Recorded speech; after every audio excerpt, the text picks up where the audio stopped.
आजकल शादियों का सीज़न है और मैं भी बहुत सारी शादियाँ अटेंड कर रहा हूँ, पर मुझे लगता है कि शादियों में इतना पैसा नहीं खर्च करना चाहिए कि कोई आदमी 20-25 लाख रुपए खर्च कर रहा है एक रात के लिए। मैं एक उदाहरण के लिए बताता हूँ, कल परसों मैं और कुछ मेरे 2-3 दोस्त थे, हम शादी में गए। तो जैसे नॉर्मल लोग देखा मैंने तो कुछ लोग खाना भी खा रहे हैं, खाना खाने के साथ कोई साथ का आया हुआ है तो उसको शराब की बोतल वोतल भी देते हैं कि भाई पी तू मस्त आराम से। तो एक बोतल जो 1000-1500 रुपए की आती है वो हो गई, ऊपर से वो खाना खा गए वो अलग। जिसको ज़रूरत थी एक चीज़ की उसने 5-5 चीज़ें खाई, खराब करी जो भी है। तो मतलब एक आदमी ले देख के 2000 रुपये पे पड़ा। कुछ लोग कम पे पड़ गए, मान लो कुछ 500 पे पड़ गए, 200 पे पड़ गए। आप धुआंधार पैसा खर्च कर रहे हो, कोई मतलब जिसका कोई लॉजिक ही नहीं है, बस किस लिए, ताकि लोगों को दिख जाए।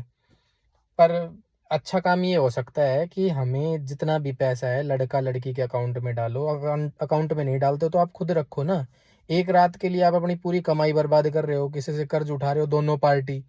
एक वो जो लड़का जिसको ढंग से कुछ समझ नहीं आ रहा है, जिसकी बुद्धि का ढंग से विकास भी नहीं हुआ है, वो घोड़ी पे बैठा हुआ है। क्यों बैठा है भाई घोड़ी पे तू? जिसने कभी सच बताऊं फॉर्मल कपड़े पहने ना हो, वो फॉर्मल कपड़े पहन के ऐसे तैयार हो जाता है एकदम। ऐसे ऐसे कपड़े खरीदे जाते हैं जो शादी के बाद कभी पहने ही नहीं जाएंगे, जिनका वास्तव में कोई काम नहीं हो ना। फिर उसके बाद लड़कियां महंगे महंगे लाचे वाचे खरीदती हैं, फिर उनको जिंदगी भर कभी नहीं पहनती।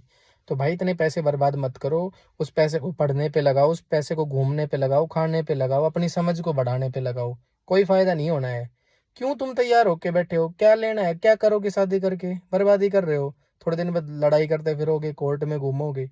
तो इस बात का कोई फायदा नहीं होना है। तो अपने इन चीज़ों से बचो। कम से कम दुनिया को जानो, दुनिया में आए हो यही काम करने थोड़ी आए हो।